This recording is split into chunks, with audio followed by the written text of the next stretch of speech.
DramaXtra presents Real Housewives of Potomac, Season 10, Episode 1 Second Bloom, full detailed recap and deep analysis. The premiere episode of RHOP Season 10, titled Second Bloom, opens with the heavy shadow of Karen Hughes's absence. The camera doesn't shy away. We see edited footage of Karen leaving Montgomery County Detention Center, an image meant to anchor the season's emotional stakes. Gone is the grand dame who once commanded a room. Now she is a cautionary tale, a message that time spares no one. The women of Potomac gather around this void, some with empathy, some with curiosity, and many with resentment.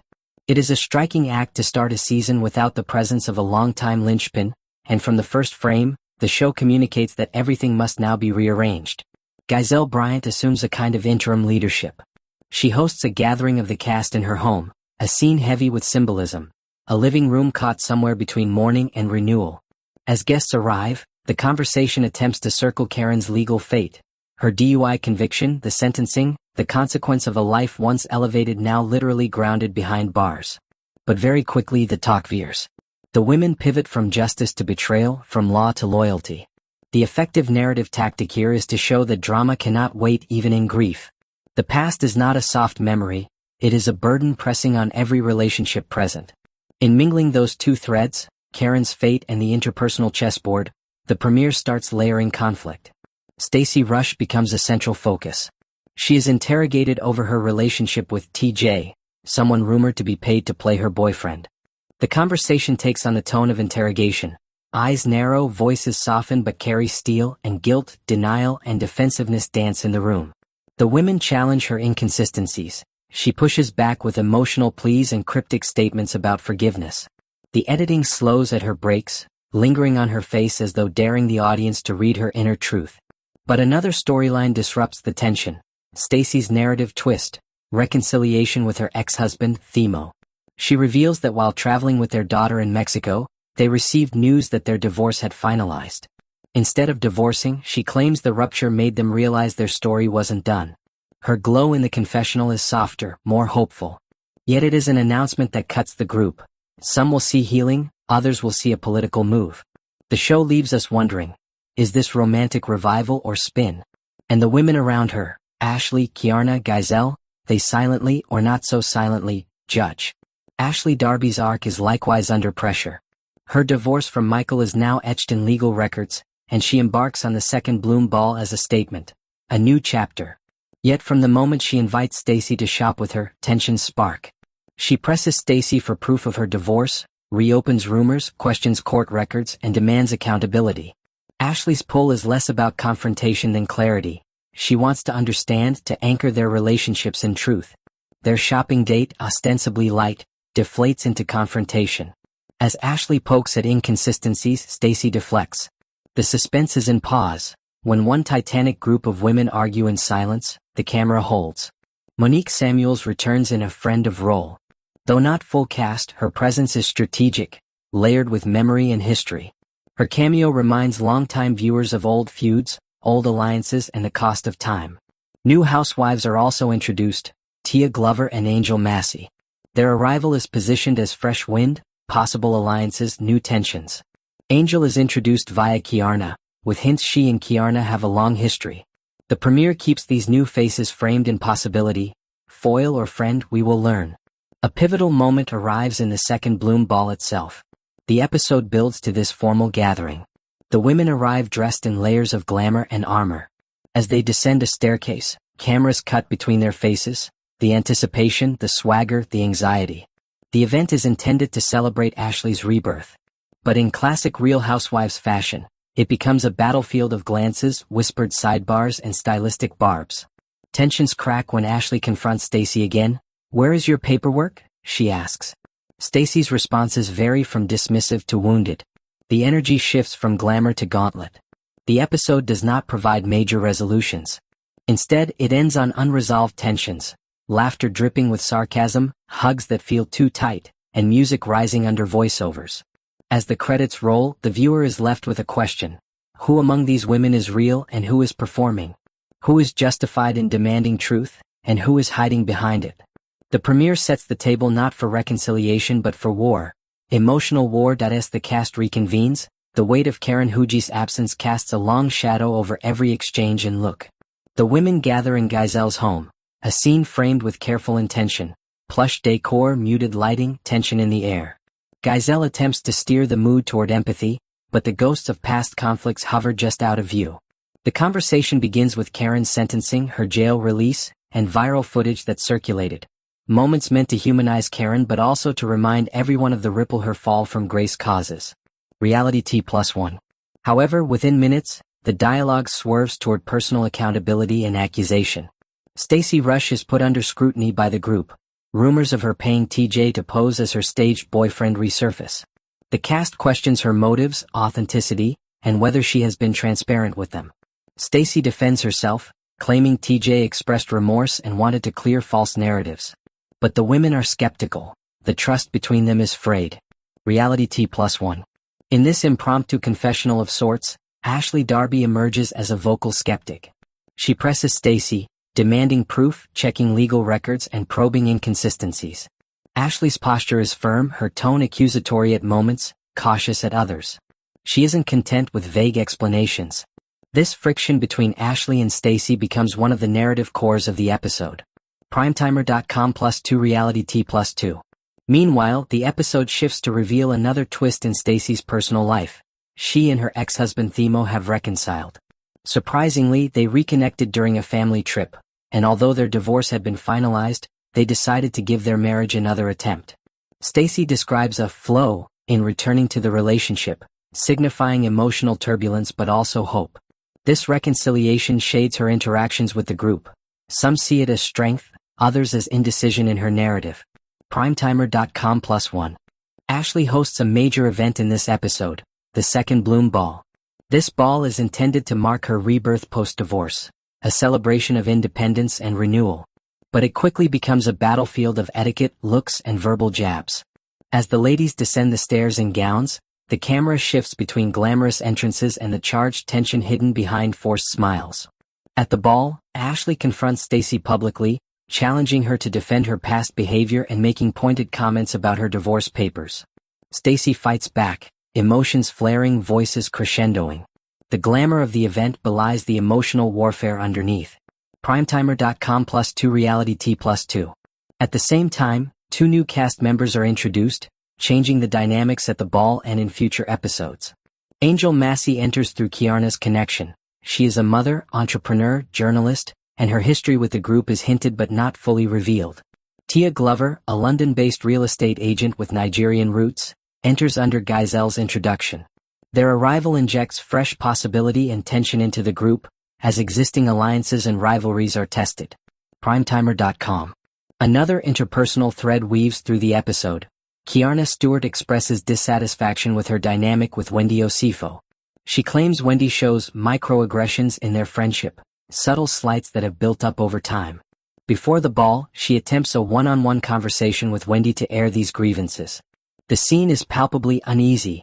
Keiarna's voice wavers between confrontation and vulnerability. Wendy listens with restraint. Their interaction becomes a microcosm of power imbalance and emotional bruising.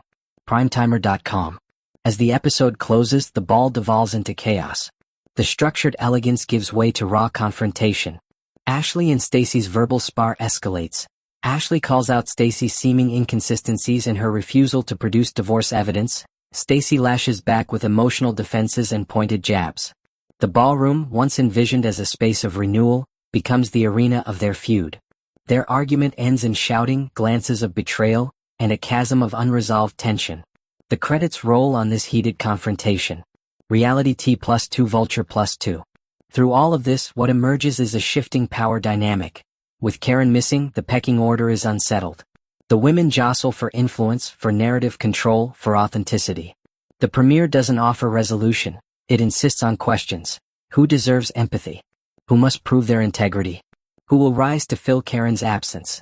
And who will fall further behind? Episode 1 Teras Mengali Nuansa Emotional Yang Tersembuni di Balik Senyuman Glamour. Setila Adegan Pembukan Dan Persiapan Menjlang Second Bloom Ball, Kamera Beralik ke Ruang Privat. Mobile Rumah Kamartiamu, Memperlihatkan Sisi Rentan Para Wanita Ketika Kamera Tak Menggara Langsung Terhadap Konflik. D Adagan Ini Monologue Conventional Munkle Sebagay Napas Batten. Kekawataran, Karagwan, Karinduan Akan Kajujuran. Stacey Dalam Confessional Mingungkap Bawa Ia Maresa Daikan Ola Expectasi. Bukan Hanya Dari Public, Tapi Juga Dari Wanita Yang Dahulu Ia Anggap Taman. Dia Mengaku Lila Menjawab Pertanian, Takut Dikritik, Takut Bawa Kebenaran Tak Kukup Untuk Memba Biskanya. RHOP Wajanya Retak Satya Menyebut. Kadang Kajujuran Teresa Seperti Senjata. Ini Kemudian Menjadi Tima Leighton. Apakah Expos Fakta Akan Memerdekakan Atau Malam Mengan Kirkan? Sebelum Pesta Malam Tiba, Episode Menyisipkan Montage Singkat. Kamera Menyurat Tangan Yang Memagang Surat Pengadilan, Sikapita Gondi Meja Rias, Email Yang Bilam Sempat Dikairam, Dan Layar Ponsel Dengan Pemberitahuan Tidak Terjawab. Tangkapan Ini Memberi Indikasi Bawa Konflik Emosional Sudah Aktif di Later Belakang, Bahkan Sebelum Wanita Itu Melangkah ke Ballroom. Dalam Adegan Antar Wanita, Tidak di Public, Keiarna Menemui Wendy di Ruang Tamu Untuk Mengungkap Parasan Bawa Selama Ini Wendy Membuatnya Meresa, Terpinggirkan Dalam Lingkaran Mereka. Dalam Bisik Larat Malam, Keiarna Berkata Bawa Ia Ingin Dihormati, Bukan Sekadar Ditolerer. Wendy di Sisi Lane Mendengarkan Dengan Diam Dan Raut Wajah Penuh Beban, Menghindari Kata Maaf, Sementara Dialog Mereka Melatakan Pondisi Ketidak Niamanan Baru. Sebelum Akara, Angel Massie Diperkenalkan Melalui Interaksi Singkat Dengan Keiarna. Angel Tampil Anggun Naman Waspeda. Dalam Perkenalannya Ia Menyebut Bawa Ia Datang ke Potomac Dengan Harapan Menemukan Komunitas, Bukan Drama. Ia Memberi Pujian Lembut ke Keiarna Atas Keberanian Membuka Hatinya. Momen Ini Teresa Sebagai Perkenalan Damai, Naman di Dunia Real Housewives, Sidiap Pujian Memiliki Bayang, Kemungkinan Kikuan di Baliknya. Kemudian Datang the Second Bloom Ball. Wanita Berdatangan Penuh Kezan Glamour, Lantai Merah Gon Mega Lampu Crystal. Naman Sat Marika Berjalan, Kamera Tak Hanya Menangkap Estetika. Anggahan di Later, Senyum Kuda Gigi Tatapan Samping Bizikan Kessel di Telinga. Ashley Berdiri di Ujung Tangga, Mengambil Napas Dalam, Meniambat Hadaran. Muzik Mereda, Kamera Berpinda Menyurat Ekspresi Wajah Mazing Wanita. Ada Kagugypan, Ada Tekad, Ada Kalonggaran Topping. Konfrontasi Public Terbesar Terjadi Sat Ashley Mengampiri Stacey di Kat Meja Crystal Besar. Ashley Minatap Mata Stacey Dan Bertanya Karas. Apakah kamu bisa menunjukkan dokumen perserayanmu di depan kami semua? Pertanyaan itu seperti lempran batu ke kolam kedamaian. Tetesan air peka di permukaan. Stacey membaku wajah memera, ia mencoba menenangkan suara dan menjawab bahwa, itu masalah pribadi. Tapi Ashley tidak mundur. Di dunia di mana kita mengaku saudara, kejujuran harus dibuktikan. Terayakan Kessel peka di ruangan. Beberapa wanita diam, beberapa mencuri pandang, beberapa menahan napas. Terayakan itu menjadi momen klimaks emosional, publik, suara keras, kepalsuan duji dalam satu detik. Setelah letusan tersebut, akara berlangsung goya. Stres menyebar. Beberapa berbicara luat tatapan, beberapa melalui komentar sinis. Curhatan terdalam mungkul di lorong belakang. Gadis yang terjaga oleh Karagwan malam, minatap kakak, menyesali kata-kata yang sudah terekap. Lago later berganti menjadi nada minor, kamera mengambil close-up air mata, pelipis yang berdenyut, biber yang berjeder. Akhir episode memulai memutar pada potret banyak wajah. Raut liga, raut terluka, raut waspeda, dan musik lembut mengaringi kredit. Dengan demikian, episode 1 tidak menyelesaikan konflik besar. Ia menebar benai, penansian, kekurigan, janji perterahan. Ia menunjukkan bahwa di dunia Real Housewives of Potomac, ketika seorang ratu, Karen, hilang, tata kosong itu diperbutkan dalam bisikan dan terayakan sekaligus. After the ball, reflections and fallout. The episode's second half trades the glitter of the ballroom for quiet morning light.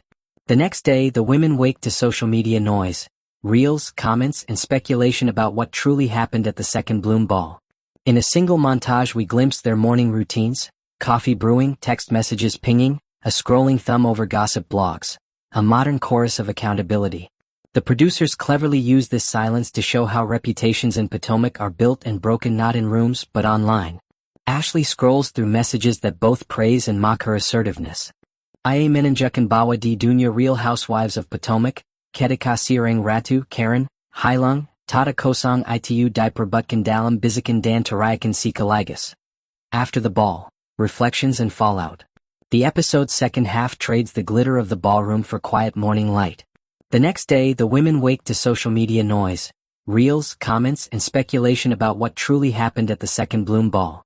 In a single montage we glimpse their morning routines, coffee brewing, text messages pinging, a scrolling thumb over gossip blogs, a modern chorus of accountability. The producers cleverly use this silence to show how reputations in Potomac are built and broken not in rooms but online.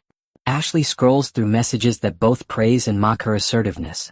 In confession, she admits she may have gone too far, too fast, yet her tone carries no regret. She sees herself as an architect of honesty, not a villain.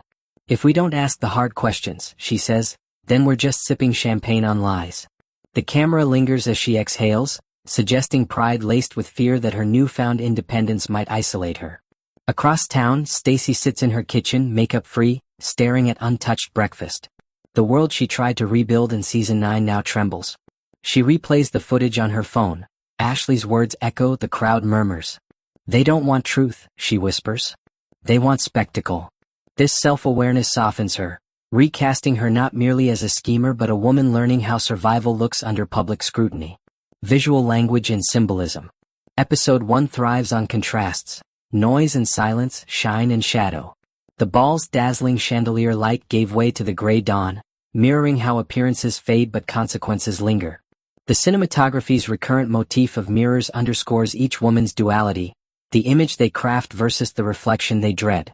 In nearly every personal scene, there's a reflective surface. A window pane, a vanity mirror, a polished champagne bucket. These aren't props, they're confessional devices. The editing rhythm alternates between chaotic crosscuts during confrontation and slow lingering takes afterward. This juxtaposition heightens emotional realism. After every explosion, there's the tremor of aftermath. For DramaXtra narration, this visual cadence can be described like music. Crescendo, pause, echo, keeping viewers emotionally invested.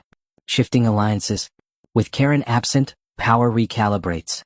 Gizelle becomes reluctant matriarch. Her strategy is subtle control rather than overt dominance. She hosts brunches, frames conversations, redirects heat away from herself. Wendy, on the other hand, tries to play diplomat but ends up triangulated between Keiarna and Angel. Keiarna feels unseen, accusing Wendy of elitism cloaked in kindness. Their tension reflects a deeper theme of class and identity, how success among these women can both unite and divide. Meanwhile, the new arrivals test social equilibrium. Angel's composed demeanor threatens Gizelle's command of sophistication. Tia Glover's global confidence unsettles Ashley, who fears losing her fresh start narrative. Every compliment is laced with challenge. The producers highlight this through dinner table framing. Wide shots showing smiles, micro-expressions caught in reflections, the calm before another inevitable storm. The heart beneath the shade. One of the most compelling threads is emotional vulnerability disguised as aggression. When Ashley confronts Stacey, it's less about proof and more about betrayal. She projected her own post-divorce anxiety onto someone else. When Stacey lashes out, it's not manipulation but desperation to be believed. The show's genius lies in showing how empathy and ego share the same heartbeat. In Confessionals, Wendy remarks, "Every season starts with a flower. Some bloom. Some wilt." That line encapsulates the entire episode's symbolism. Rebirth as risk. The title's second bloom isn't just Ashley's event theme. It's prophecy for every woman on screen, a test of who can grow again under harsher light. Foreshadowing for the season. Episode 1 ends not with closure but foreshadowing. A preview montage teases alliances forming and shattering. Angel's charity gala turning hostile, Gizelle accused of manipulation, Karen's return teased in a voiceover phone call. The Grand Dame is never truly gone. Each clip flashes like lightning, glimpses of scandals, tears, reconciliations yet to come. For DramaXtra's audience, this promises a season of moral contradictions. Women who weaponize honesty, friendships that double as stage plays, and a Potomac where redemption always costs someone else's reputation. Part 4, Emotional Resonance and Aftermath. The strength of RHOP Season 10's premiere lies not in scandal, but in its texture, the unspoken emotions under glossy surfaces. The camera doesn't flinch from vulnerability this season. It lingers on trembling fingers holding champagne flutes, on side glances that speak louder than shouting. The women of Potomac are no longer caricatures of luxury, they are studies in survival. Karen's ghostly absence becomes a mirror for all of them. Gizelle grapples with loneliness hidden behind humor. Ashley performs freedom but still checks her phone for Michael's texts. Stacey flaunts confidence while fearing exposure. Even Wendy's elegance feels like armor, polished but heavy. The show smartly reminds viewers that power among women isn't static. It's negotiated daily through loyalty, betrayal, and performance. By episode's end, the second Bloom Ball exists not just as an event, but a metaphor. Every woman in the room tried to bloom again, yet Rebirth demands letting go of the past, something most of them can't do. The last 5 minutes of the episode fade into a haunting montage. Empty wine glasses, wilted centerpieces, confetti swept from marble floors.